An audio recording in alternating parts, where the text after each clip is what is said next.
Hello दोस्तों, आपको YouTube के चैनल में आपका स्वागत है। हमारे यूट्यूब चैनल जो है ह्यूमैनिटी क्लासेस हिंदी मीडियम 00 है। अभी जो मैट्रिक का जो एग्ज़ाम आने वाला है, अगर आप उसमें साइंस के ऑब्जेक्टिव क्वेश्चन से पूरी तरह से सक्षम नहीं है, अगर आपको कंटेक्स्ट याद नहीं है, तो आप हमारे वीडियो को शुरू से लास्ट तक देखिए ताकि आपको कोई भी प्रश्न आपको नहीं छूट सके। आप जब भी एग्ज़ाम दीजिए तो आप ये सोचिए कि आपको 100 में 100 अंक आए, भले ही आपको 99 आए, 90 आए, पर आप ये सोचिए कि मैं पूरा से पूरा लिख कर आऊँ, पूरा से पूरा भर के आऊँ। तो हमारे ये वीडियो बनाया गया उसमें VVI प्रश्न करके बनाया गया है। तो आप हमारे वीडियो को देखिए और शुरू से लास्ट तक देखिए ताकि कोई भी प्रश्न आपको नहीं छूटे। अगर हमारे वीडियो अच्छी लगी तो हमारे वीडियो को आप सब्सक्राइब कर दीजिए और बेल आइकन घंटी को बजाना ना भूलें ताकि कोई भी वीडियो अगर हम अपलोड करें तो आप हमारे वीडियो को तुरंत देख सकें। तो देखिए पहला प्रश्न क्या है।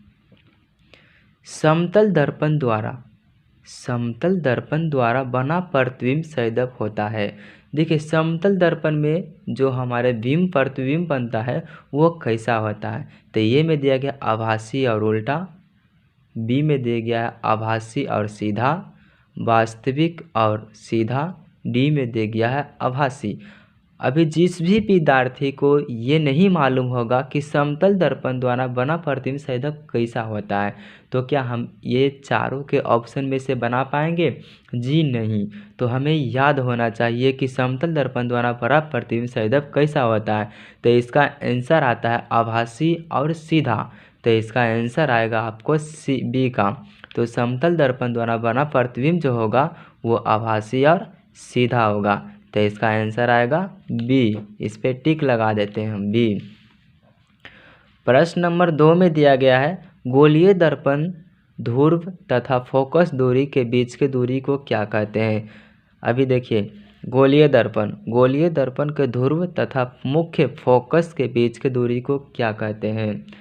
तो ये क्या कहलाएगा, इसका आंसर आएगा फोकस दूरी। तो इसका आंसर आएगा ये के फोकस दूरी। गोलीय दर्पण के वक्रता त्रिज्या r और फोकस दूरी f में क्या संबंध होता है। तो गोलीय दर्पण के वक्रता त्रिज्या r और फोकस दूरी के संबंध में क्या होता है। तो r बराबर 2f। तो इसका आंसर आएगा सी, r बराबर 2f।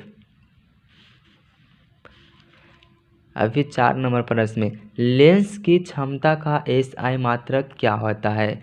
अभी देखिए 4 में आपको पूछा जाएगा कि लेंस की क्षमता का SI मात्रक क्या होता है।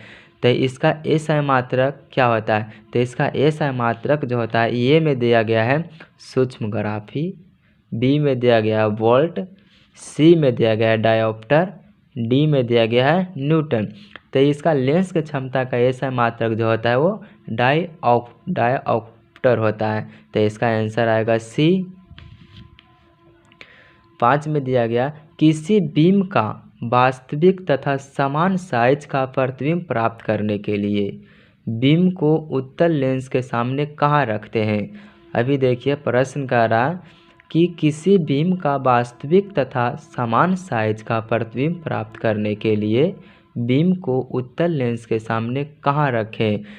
पहला में ए में दिया गया लेंस के मुख्य फोकस पर, बी में दिया गया अनंत पर, सी में दिया गया फोकस दूरी के दुगनी दूरी पर, सी में दिया गया कोई नहीं।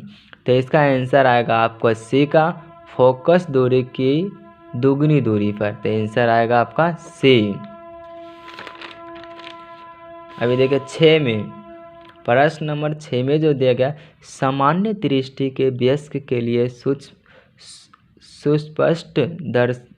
दर्शन की अल्पतम दूरी होती है लगभग।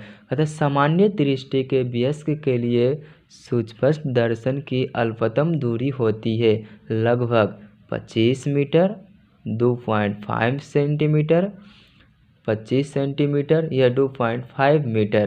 तो इसका आंसर आएगा सी में 25 सेंटीमीटर। तो इसका आंसर आया सी। 7 में दिया गया है अभिनेत्र लेंस की फोकस दूरी में परिवर्तन किया जाता है। अभी देखिए अभिनेत्र लेंस की फोकस दूरी में परिवर्तन किया जाता है। ये में दिया गया पुतली द्वारा, बी में दिया गया दृष्टिपटल द्वारा, सी में दिया गया परितारिका द्वारा और डी में दिया गया पक्षमाशी द्वारा। तो 7 में आपका आंसर जो होगा डी, पक्षमाभी द्वारा। तो आंसर आपका आएगा डी। अभी 8 नंबर प्रश्न में आपको दिया जा रहा है किसी विद्युत बल्ब का अनुमतांक 220 वोल्ट 100 वाट है। जब इसे 110 वोल्ट पर प्रचालित करते हैं तब इसके द्वारा उपयुक्त शक्ति कितनी होती है। तो इसका आंसर पहले ए में दिया गया 100 वाट, बी में दिया गया 75 वाट, सी में दिया गया 50 वाट और डी में दिया गया है 25 वाट। तो इसका आंसर आएगा आपको डी 25। 9 में दिया गया है विद्युत धारा का एसआई मात्रक क्या होता है। विद्युत धारा का एसआई मात्रक क्या होता है। तो इसका आंसर ए में दिया गया है एम्पियर, बी में दिया गया है वोल्ट, सी में दिया गया विभवांतर और डी में दिया गया ओम। तो इसका विद्युत धारा का एसआई मात्रक जो होता है वो होता है एम्पियर। तो इसका ए में आंसर आएगा एम्पियर। अभी 10 नंबर प्रश्न में विद्युत धारा उत्पन्न करने की युक्ति को कहते हैं। विद्युत धारा उत्पन्न करने की युक्ति को क्या कहते हैं। जनित्र कहते हैं या गैल्वेनोमीटर कहते हैं या एमीटर कहते हैं या मोटर कहते हैं। तो इसका आंसर आपको आएगा जनित्र। विद्युत धारा उत्पन्न करने की युक्ति को जनित्र कहते हैं। तो इसका आंसर आएगा ये में जनित्र। विद्युत लघु पथन के समय परिपथ में विद्युत धारा का मान क्या होता है। अभी देखिए विद्युत धारा का मान पूछ रहा है। लघु पथन के समय परिपथ में विद्युत धारा का मान जो होता है वो ए में दिया गया है बहुत कम हो जाती है, परिवर्तित नहीं होता है, बहुत अधिक बढ़ जाता है या निरंतर परिवर्तित होता रहता है। इसमें 11 नंबर प्रश्न में जो पूछा गया है वो आपका आंसर आएगा बहुत अधिक बढ़ जाता है। तो आंसर आपका आएगा सी। अभी 11 नंबर हो गया। अभी 12 नंबर प्रश्न।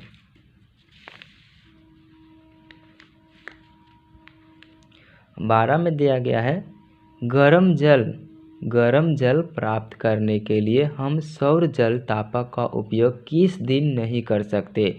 गर्म जल प्राप्त करने के लिए हम सौर जल ताप का उपयोग किस दिन नहीं कर सकते। आंसर पहला में दिया गया धूप वाले दिन, बी में दिया गया बादलों वाले दिन, सी में दिया गया गर्म दिन, डी में दिया गया पवनों या वायु वाले दिन। तो इसका आंसर आएगा आपको बी बादलों वाले दिन में हम सौर ऊर्जा का उपयोग नहीं कर सकते। तो आंसर आएगा आपको बी। निम्नलिखित में से कौन सा जैव मात्रक ऊर्जा स्रोत नहीं है।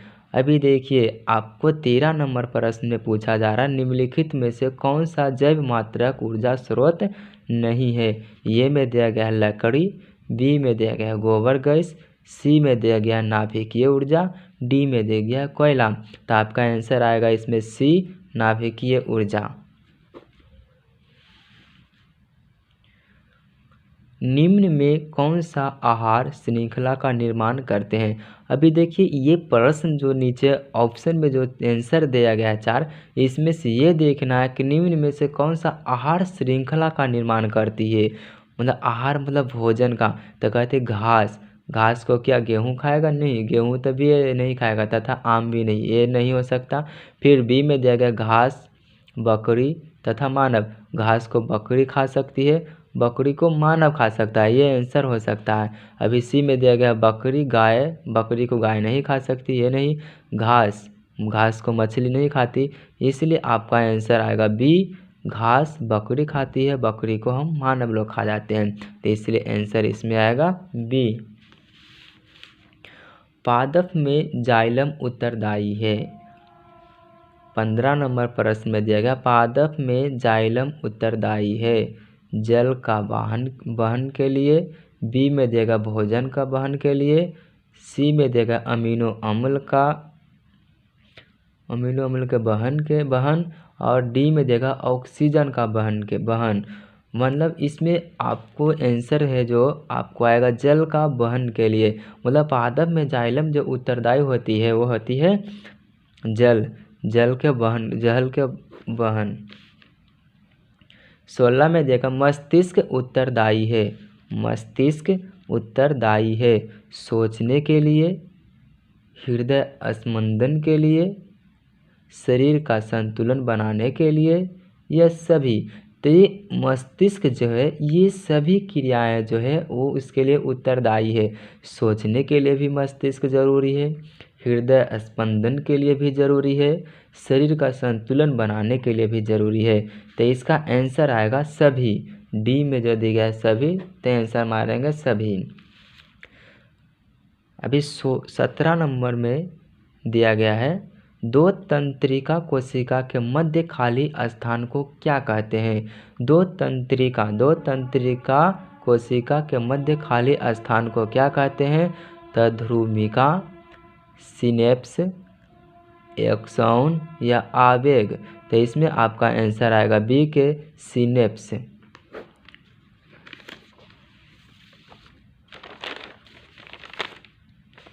18 नंबर प्रश्न में दिया गया है पराग कोश में होते हैं बाह्यदल, गर्भाशय, अंडाशय या परागकण।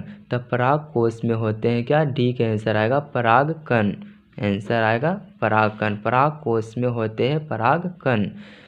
19 में दिया गया अलैंगिक जनन मुकुलन द्वारा होता है। अलैंगिक जनन जो होता है मुकुलन द्वारा होता है अमीबा में, ईस्ट में, प्लाज्मोडियम में या लेशमानिया में। तो इसका आंसर होता है ईस्ट में, बी के। विटामिन ए की कमी से कौन सा रोग होता है। विटामिन ए के कमी से कौन सा रोग होता है। बी ए में दिया गया बेरी, बी में दिया गया स्कर्वी, सी में दिया गया रतौंधी, डी में देगा घेंगा। तो विटामिन ए के कमी से जो होता है वो रतौंधी रोग होता है। तो आंसर आएगा इसका सी, रतौंधी। 21 में एक उदासीन विलयन का पीएच मान कितना होता है। एक उदासीन विलयन का पीएच मान जो होता है कितना होता है। तो इसका उदासीन विलयन का पीएच मान जो होता है 7 होता है। तो इसका आंसर आएगा सी। क्षारकीय विलयन का पीएच मान कितना होता है। क्षारकीय विलयन का पीएच मान कितना होता है। ए में देगा 7 होता है, बी में देगा 7 से अधिक होता है, सी में देगा 7 से कम, डी में देगा इनमें से कोई नहीं। तो क्षारकीय विलयन का पीएच मान जो होता है वो 22 में आपको जो पूछा गया है वो होता है 7 से अधिक। क्षारकीय विलयन का पीएच मान जो होता है वो 7 से अधिक होता है। आंसर आएगा बी। कोई विलयन लाल लिटमस को नीला कर देता है। कोई विलयन लाल लिटमस को नीला कर देता है, इसका पीएच मान संभवतः क्या होता है।